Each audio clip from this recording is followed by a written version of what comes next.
Hello students, welcome to Mad Educators, another official YouTube channel Chemistry by Mad Educator, specially designed for chemistry, and I'm your online educator for the subject chemistry. Students, in today's session we are going to discuss about the class 12 fourth unit D and F block elements. Okay, this is a very much important unit for your board exam. So आज के इस video में हम cover करेंगे general traits in properties for the first row transition metals. दो this video में हम जो फर्स्ट ट्रांजिशन मेटल यानी कि 3D एलिमेंट्स है ना उसको डिस्कस करेंगे. 4D एंड 5D एलिमेंट्स इतना ज्यादा इंपॉर्टेंट नहीं है for class 12 board exam. Okay, so introductions of the transition metals. Definition में क्या है कि transition metals are those with an incomplete D subshell in their neutral atom और in their ions. Okay, ground state या फिर ionic state, इसमें किसी में भी अगर डी सबसेल में इनकम्प्लीट डी इलेक्ट्रॉन्स प्रेजेंट हो सो उसे हम बोलते हैं ट्रांजिशन मेटल्स या फिर डी ब्लॉक एलिमेंट्स. ओके, सो सीरीज जो फर्स्ट रो सीरीज है इसका जो शुरुआत होता है वो स्कैंडिनियम से स्टार्ट होता है एंड जिंक तक चलता है. यहाँ पर D1 से D10 ये जो टोटल सीरीज है ना ये फर्स्ट वाला सीरीज है 3D एंड सेकेंड वाला है 4D एंड लास्ट 5 वाला है 5D एंड ये 6D. ठीक है, सो 5D एंड 6D में ये जो ग्रुप है ना थर्ड ग्रुप में लैंथनम एंड एक्टिनम प्रेजेंट होता है. ठीक है, सो जो 4F एंड 5F ऑर्बिटल्स को रिप्रेजेंट करता है. Okay, so electronic configuration general form is that n-1 d 1 to 10 ns 1 to 2. इसके बारे में हम पिछले लेक्चर पर डिस्कस कर चुके हैं. सो इसका जो ड्राइविंग फोर्स है the small energy difference between the 4s and 3d orbitals covers the most trends. Okay, so ionic radii. ठीक है, इसको समझने के लिए हम देखेंगे इसका जो सीरीज है ना इसको इस D and A block elements की प्रॉपर्टीज में सबसे इंपॉर्टेंट जो प्रॉपर्टीज है इसका आयोनिक रेडियाई का चेंज. ओके, सो ये जो चेंज होता है इन 3D सीरीज स्कैंडिनियम से जिंक तक ग्रेजुअली इंक्रीज करता है. मतलब ये जो स्कैंडिनियम है ना सॉरी डिक्रीज करता है. ये स्कैंडिनियम जो है ना इसमें क्या है कि ये सबसे ज्यादा होता है titanium then vanadium then chromium then manganese. ठीक है, इस तक तो जो है ना ये जो डिक्रीज होता है ना ये डिक्रीज होता है क्योंकि 1 करके एक इलेक्ट्रॉन्स एडिशन होता है इन डी ऑर्बिटल्स और डी सबसेल. राइट, जिस वजह से क्या है ना कि ये जो सिल्डिंग इफेक्ट होता है डी का ये बहुत कम होता है. सो आउटर मोस्ट सबसेल जो 4s ऑर्बिटल है इस 4s ऑर्बिटल के साथ जो न्यूक्लियस में एक्स्ट्रा जो पॉजिटिव चार्ज गेन हो रहा है ना इन बिटवीन जो अट्रैक्टिव फोर्स है ना ये इंक्रीज हो जाता है. इस वजह से क्या है ना कि जो टोटल आयनिक रेडिया ना ये कंट्रैक्ट किया जाता है. तो जिस वजह से क्या है ना कि ये जो आयनिक रेडिया है ना ये ग्रेजुअली डिक्रीज करता है. बट देखिए यहाँ पर जो फेरस कोबाल्ट एंड निकेल है ना ये ऑलमोस्ट सेम होता है क्योंकि जेड इफेक्टिव वैल्यू जो है ना ये ओवरकम करता है सिग्मा वैल्यू को. इस वजह से ये जो Fe यानी कि फेरस कोबाल्ट एंड निकेल का जो आयनिक रेडिया ऑलमोस्ट सेम होता है. उसके बाद ये जो कॉपर एंड जिंक होता है ना ये फिर से इंक्रीज करने लगता है. क्यों? क्योंकि यहाँ पर जो सिग्मा वैल्यू है ना sigma value Z effective values को ओवरकम कर जाता है. इस वजह से ये जो जनरल ट्रेंड है ना आयनिक रेडिया का ये पहले क्या है कि ionic radii for the ions of the same charge that is m+2 so the progressive but small decrease across the series. Okay, so reason क्या है इसका as atomic number increases the nuclear charge increases. Okay, the 3D electron screen poorly against the increasing nuclear charge यानी कि shielding effect. ठीक है, क्योंकि D and F orbitals जो होता है ना ये पोर सिल्डिंग इफेक्ट को रिप्रेजेंट करता है. So the resulting increase in effective nuclear charge pulls the outer electrons inward, causing the contraction. Right? So इसका जो जनरल ट्रेंड होता है throughout the period so कैसे होता है देखिए scandium then titanium then vanadium then chromium then manganese. Okay, अभी क्या है ना कि ये जो है ना आयनिक रेडिया है ये Fe कोबाल्ट Ni देन फिर से इंक्रीज होना लगता है ये फॉर कॉपर एंड जिंक क्योंकि ये जो है ना इसमें Z effective value Z effective value dominates over the sigma value,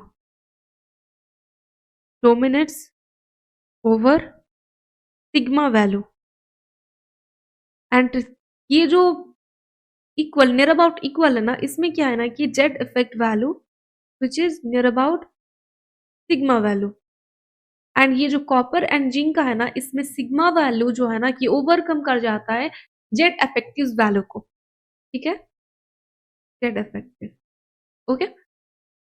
तो इस तरीके से थ्रू आउट द जो पीरियड है ना, इसमें चेंजिंग होता है आयनिक रेडियाई का, यानी कि साइज की चेंजिंग, ओके। अगर हम इसको ग्रुप पे चेंज देखें, लाइक ऊपर से नीचे की तरफ, लाइक 3D टू 6D, तो इसमें क्या होता है, इसमें जो 3D ऑर्बिटल होता है ना, 3D ऑर्बिटल का जो साइज होता है ये सबसे कम होता है, देन होता है 4D, एंड की ऑलमोस्ट इक्वल होता है 5D के। क्यों? क्योंकि देखिए यहाँ पर जो 4D ऑर्बिटल है ना, 4D ऑर्बिटल में यहाँ पर एडिशन हो रहा है लैंथेनाइड्स, यानी कि 4 ऑर्बिटल में इलेक्ट्रॉन्स फिल होना स्टार्ट हो जाता है, एंड ये जो लैंथेनम से लुटीशियम तक का जो एलिमेंट्स है ना, इसमें 4 ऑर्बिटल्स में इलेक्ट्रॉन्स ग्रेजुअली फिल होना स्टार्ट करते हैं, and inner orbital F and D होने से क्या है ना कि ये पोर सिल्डिंग इफेक्ट करता है, बट जो एफ ऑर्बिटल में इलेक्ट्रॉन्स गेन हो रहा है, सेम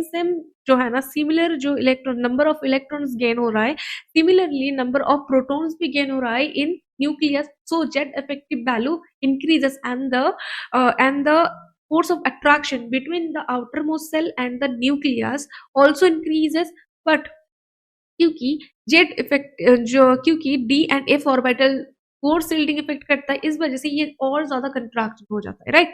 बट क्या है ना कि एक जैसे 4D से 5D में एक अनदर ऑर्बिटल्स ऐड हो जाता है, तो इस वजह से इसका जो टोटल आयोनिक रेडिया है ना इंक्रीज हो जाता है, बट ये जो जेड इफेक्टिव वैल्यू है ना ये ज्यादा होता है, इस वजह से इसका जो 5D एंड 4D का आयनिक रेडियन ऑलमोस्ट इक्वल होता है, ठीक है, समझ में आया। सबसे सबसे कम होता है 3D, देन होता है 4D, एंड ये nearly equal to the 5D, okay. इस तरीके से ट्रेंड चलता है। So due to the lanthanide contractions for screening of 4F electrons, so इसका जो मेन रीजन है, due to the lanthanide contraction, poor screening or poor shielding, whatever you want to say, shielding of 4F electrons, okay। तो for an example अगर हम यहाँ पर consider करें, ये स्कैंडिनियम, इसका जो साइज होगा ये वाई इट्रियम एंड जो लैंथेनम है ना इससे कम होता है, एंड जो इट्रियम एंड द लैंथेनम है ना ये ऑलमोस्ट इक्वल होता है, ठीक है। सिमिलरली अगर हम यहाँ पर टाइटेनियम को कंसिडर करें, टाइटेनियम का जो है ना, टाइटेनियम का जो साइज है ये कम होता है, देन होता है जार्कोनियम एंड हफनियम, ये ऑलमोस्ट इक्वल होता है, ओके। तो अभी हम देखेंगे आयोनाइजेशन एनर्जी जो जनरल ट्रेंड है ना, यानी कि एंथैल्पी चेंज इन आयोनाइजेशन जो है ना, ये del i H generally increases across the series, यानी कि स्कैंडिनियम टू जिंक, ये जो आयोनाइजेशन एंथैल्पी है इंक्रीज होता है। रीजन क्या है इसका? The effective nuclear charge increases, यानी कि जेड इफेक्टिव वैल्यू जो है ना ये इंक्रीज हो जाता है, while the added 3D electrons provide the poor shielding, main reason poor shielding effect. तो इरेगुलरिटी कहां पर दिखा जाता है? The trend is not smooth due to the extra stability conferred by the D5, यानी कि हाफ फिल्ड सिमेट्री। तो half filled कहां पर होता है? देखिए यहाँ पर जो क्रोमियम है ना, ये क्रोमियम बेसिकली क्या होता है, यहाँ पर 3D4 बट 4s2 होता है। यहाँ पर जो 4s ऑर्बिटल है ना, 4s ऑर्बिटल से एक इलेक्ट्रॉन जम करके यहाँ तक आ जाता है। सो ये क्या 3D5 को अचीव करते हैं, यानी कि हाफ फिल्ड कॉन्फ़िगरेशन को गेन कर लेता है, इस वजह से 4s1। तो अगर ionization enthalpy means, so ionization energy is what the energy needed to remove the outermost electron from 1 mole of isolated gaseous atoms to form gaseous ions. Right, so अगर क्रोमियम की आउटर मोस्ट सेल से हमें अगर electrons remove करना होगा, सो 4s से ये 1 electron तो आसानी से डोनेट कर देगा, बट क्या ये 5d ऑर्बिटल से एक भी इलेक्ट्रॉन लूज करना चाहेगा? नॉर्मल कंडीशन पर ये अपना जो हाफ फील्ड कन्फिग्रेशन गेन किया है ना, इसको लूज नहीं करेगा। तो इस वजह से जो आयनाइजेशन एंथैल्पी है ना, ये इंक्रीज करता है। सो एंड D10 यानी कि जैसे हम कॉपर को कंसिडर करें, कॉपर के ना 3d9 कन्फिग्रेशन होता है। सिमिलरली 4s2 के ऑर्बिटल से एक इलेक्ट्रॉन जम करके इसको फुल फील्ड कन्फिग्रेशन डेवलप कर जाता है, जिस वजह से क्या है ना कि ये फुल फील्ड कन्फिग्रेशन ज्यादा स्टेबल होता है, तो अपना स्टेबिलिटी को लूज नहीं करना चाहता। ठीक है, सो यहाँ पर जो इरेगुलरिटी या फिर एक्सेप्शनल केस है, ये आप बोल सकते हैं। ठीक है, तो ओके, इसका जो ट्रेंड होता है ना, ये scandium to vanadium to chromium, then titanium, then manganese, then होता है nickel, then copper, then cobalt, then ferrous, then होता है जिंक। ठीक है, क्योंकि Fe एंड Zn होता है सबसे क्या D5 एंड ये D10 कन्फिग्रेशन। ठीक है, एंड ग्रुप के थ्रू अगर आप देखोगे तो यहाँ पर चेंज इन आयोनाइजेशन एनर्जी जो होता है वो 5d में सबसे ज्यादा होता है, देन होता है 3d में, देन होता है 4d में। Okay, due to lanthanide contraction. Okay, and यहाँ पर एक अनदर इम्पॉर्टेंट जो टॉपिक है ना, वो है क्या कि डेंसिटी। ठीक है, डेंसिटी जो फैक्टर है, density represents mass by volume, क्योंकि ये जो आयनिक रेडिया है, ठीक है, आयनिक रेडिया पहले पहले ग्रेजुअली डिक्रीज करता है, उसके बाद ऑलमोस्ट इक्वल होता है, देन ये पर इंक्रीज होता है। राइट, तो डेंसिटी, ये जो वॉल्यूम फैक्टर है ना, इसको आयनिक रेडिया इम्पैक्ट करता है।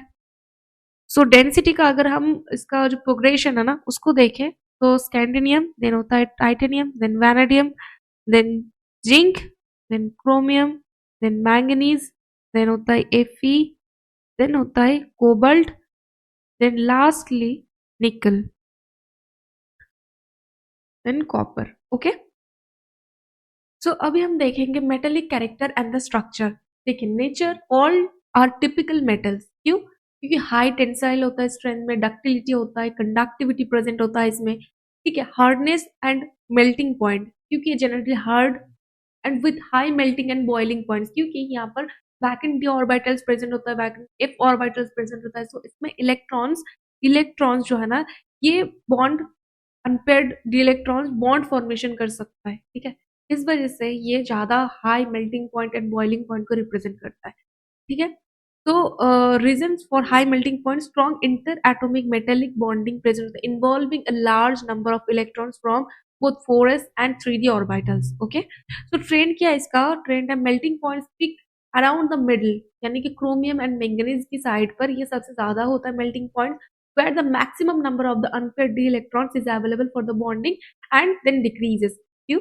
क्योंकि देखिए, पहले 1 2 3 4 एंड 5, ठीक है, ये जो है ना क्रोमियम एंड मैंगनीज के साइड पर ये सबसे ज्यादा अनपेयर्ड इलेक्ट्रॉन प्रेजेंट होता है। ठीक है, उसके बाद क्या है ना कि Fe में ये जो है ना ये फिर से पेयर अप करना स्टार्ट करता है।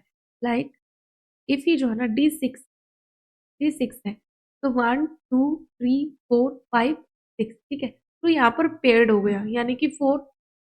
फिर पहले ये ग्रेजुअली इंक्रीज करता है, क्योंकि मैंगनीज में D5 maximum number of unpaired electrons present होता है, क्योंकि क्रोमियम ये D4 एलिमेंट है एंड एक इलेक्ट्रॉन 4 से जम करके इसको D5 कन्फिग्रेशन को गेन करवा सकता है। इस वजह से ये भी highest number of unpaired electrons को गेन करता है। इस वजह से पहले ना highest number of unpaired electrons chromium and manganese में प्रेजेंट है, देन क्या है ना जिस तरीके से गेन किया है उसी तरीके से लूज भी करता है, क्योंकि फेरस में एक पेयर्ड फॉर्मेशन हो चुका है। सिमिलरली अगर हम यहाँ पर देखें कि ये जो अनदर D5 2 3 4 1 2 3 4 5, ओके, तो कोबाल्ट के लिए D7 है, 2 3 4 5 6 7, ठीक है। यहाँ पर 2 पेयर्ड इलेक्ट्रॉन्स है एंड 3 अनपेयर्ड इलेक्ट्रॉन्स। तो कोबाल्ट के बाद निकल, यहाँ पर ऑलरेडी 3 हो गया and 2, then copper, then zinc, ठीक है। तो ये ग्रेजुअली इंक्रीज होता है, हाईएस्ट पीक होता है क्रोमियम एंड मैंगनीज पर, उसके बाद ये फिर से डिक्रीज हो जाता है। ओके, सो आज के इस वीडियो में बस इतना ही। Ionic radii, ionization enthalpy and metallic character आज के वीडियो में हमने कवर कर चुके हैं। नेक्स्ट वीडियो में हम कवर करेंगे oxidation state, colour and catalytic properties. Okay, and the rest of this part of this DNA block elements. तो आज के वीडियो में बस इतना ही, मिलते हैं नेक्स्ट सेशन में नेक्स्ट इंपॉर्टेंट टॉपिक के साथ। अगर वीडियो पसंद आए तो वीडियो को लाइक कर देना, चैनल को जरूर सब्सक्राइब कर देना। तब तक के लिए bye bye, take care for self and also your family. एक इम्पॉर्टेंट अनाउंसमेंट, स्टूडेंट्स, हम आप लोगों के लिए एक इंस्टा क्लासेस लॉन्च करने जा रहे हैं for class 12। Classes will going to start very soon, जिसमें आपको मिलेगा crystal clear concept, direct interaction करने की मौका with your educator. Lectures will be completely based on your board exam. इस बैच को ज्वाइन करके आप अपना बोर्ड एग्जाम को और बेहतर बना सकते हो। Link is given in the description box. Link को क्लिक करके बैच को आज ही एनरोल करें। मिलते हैं डेमो क्लास में।